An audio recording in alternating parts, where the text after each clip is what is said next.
The Poppy Story. The First World War, or the Great War, started in 1914.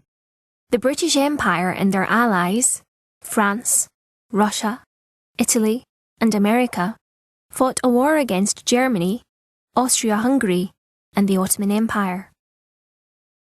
Millions of men joined the British armed forces and went to fight in the war. The conditions were terrible, and millions were killed or injured.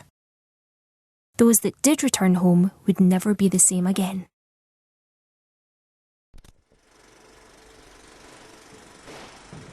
One of the largest battles of the war took place around the town of Ypres in the Flanders region of Belgium.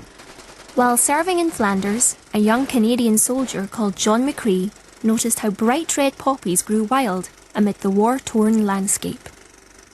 Despite the devastation that surrounded him, he was inspired by the poppies that grew there to write the poem In Flanders Fields.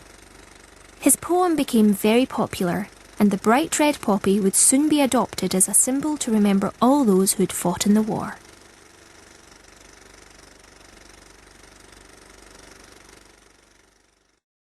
The First World War ended at 11 o'clock in the morning on the 11th of November, 1918. This was the 11th hour of the 11th day of the 11th month. The war had lasted over 4 years. The 11th of November every year is called Remembrance Day or Armistice Day.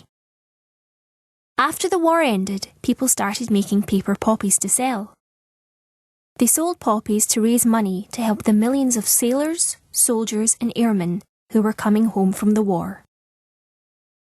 These people are called ex-servicemen and women, or veterans.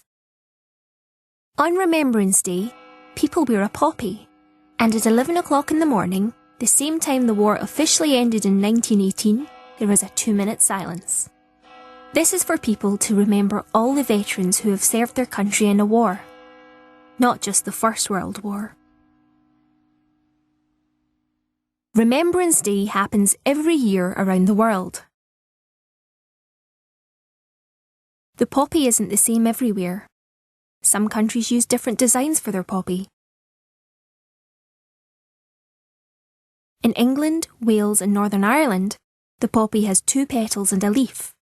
But in Scotland, the poppy has 4 petals and no leaf.